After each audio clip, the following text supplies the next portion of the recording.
नमस्कार दर्शक बंधु मु निर्भय स्वाई आपण मानक आम channel divine mind spiritual gym को स्वागत जनाऊँगी। आज आलोचना क्रम आम ब्रह्मतत्व विषय आलोचना करवा।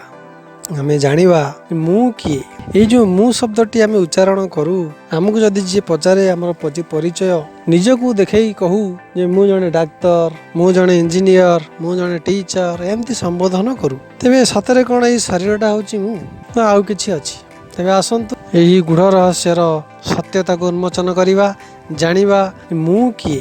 दर्शक बंधु आलोचना पूर्व मु कही रखा चाहे कि आपण जदि मते प्रथम थर पर शुणुंट तेरे चैनल टी को सब्सक्राइब करेंगे जोठी आपण को सुंदर सुंदर शिक्षणीय कथा जीवन परिवर्तनकारी अमूल्य शिक्षा शिक्षापी मिल। मु आगुरी कही लोक देखाणिया गुड़ाए गप व प्रवचन देवा आमर लक्ष्य नुहे।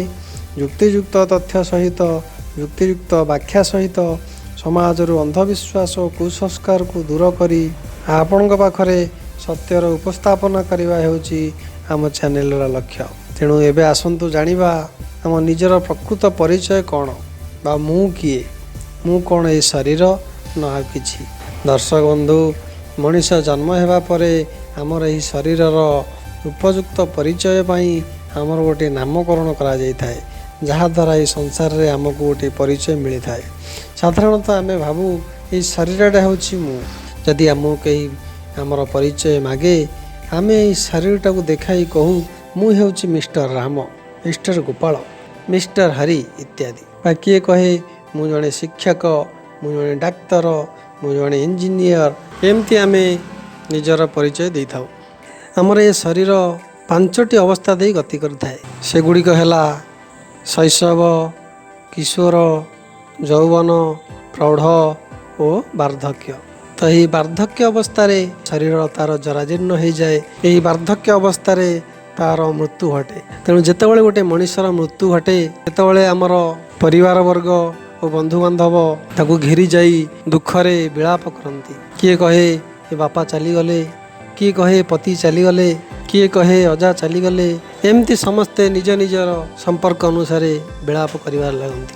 किंतु ये कौन तुम्हें जहाँ बापा बोली संबोधन करुल से तो तुम सामने अच्छा शरीर तो तुम सामने पड़ रही तेरे चलीगला किए जदि से शरीर तुम बापा नुहति ताले तुम बापा किए थे ताले तो ये प्रमाण है शरीरटा तुम बापा नथिले जी चली जाइए सी तुम बापा किए चली जाइए ना ये शरीर भितर थिबा पंजुरी रूपी शरीर भितर थिबा शुआटी चली जाइए।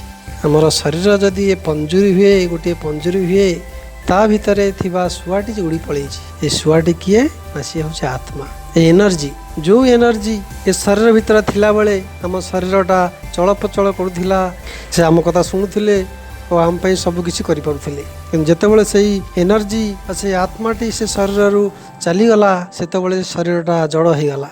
आम जो मु कहूँ मु जड़े शिक्षक मु जड़े डाक्तर मु जड़े इंजीनियर मु मिस्टर गोपाल मिस्टर हरि तेणु मु ये शरीरटा मु नुहे मु हूँ आत्मा। आमर ये शरीर पंचतत्व तैयारी आमर शरीर आकाश पृथ्वी जल वायु अग्नि यही पंचतत्व तैयारी।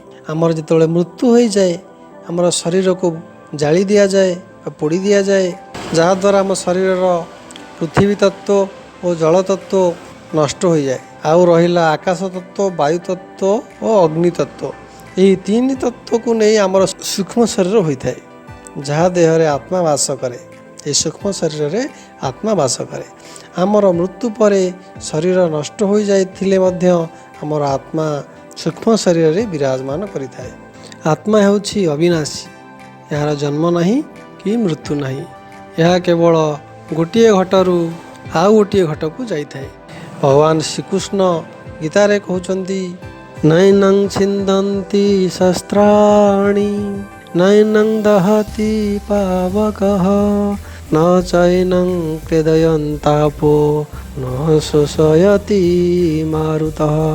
यार अर्थ आत्मा को ना शस्त्र आम मारी परिबा ना अग्निता को जलई पारिबो ना जलरे ताको ओदा करी हेबो ना पवन ताको सुखई पारिबो। यह सर्वदा गोटे घटरू अन्य एक घट को जीवा आसवा करिथाए निजर कर्म फल को आश्रा करी एमिति कर्म आम करवा से अनुसार गोटे घट छाड़ला परे आमर आत्माटी आउ गोटे घट को प्रवेश करे। से गीतारे आउ गोटे श्लोक लेखा अछि वंशासि जीर्णानि यथा विहाय नवानि गृह्णाति नरोपराणि तथा शरीराणि विहाय जीर्णान्यानि संयाति नवानि देहि। माने वंशासि जीर्णानि यथा विहाय नवानि गृह्णाति नरोपराणि। जेमिति आमर वस्त्र पुरुणा हो गले आमे नूतन वस्त्र परिधान करू तथा शरीराणि विहाय जीर्णान्यानि संयाति नवानि देहि। सेहीपरि शरीर आमर जराजीर्ण हो गले वार्धक्य ग्रास कले आम ए शरीर को आमे से शरीर त्याग करी कर्मफल अनुसार आउ एक नूतन घटरे आत्मा प्रवेश करे। तेरे दर्शक बंधु आमे भिडियो रे निजर प्रकृत परिचय जानिले ए मु किए तेरे मु ये शरीर नुहे मु हेउची गोटे शुद्ध आत्मा। तेणु ये ब्रह्म ज्ञान जार उदय हब से संसार बंधन मुक्ति पाई परिबो। तेणु दर्शक बंधु आज भिडियो रे एतिकी पुणी आगकू नुआ नुआ भिडियो सहित आपण पाखरे नुआ नुआ सत्यतार उपस्थापना करिवु। सेतेबेଳ ପାଇଁ ରହୁଛି। विदाय दियंतु। जय गुरु जय जगन्नाथ।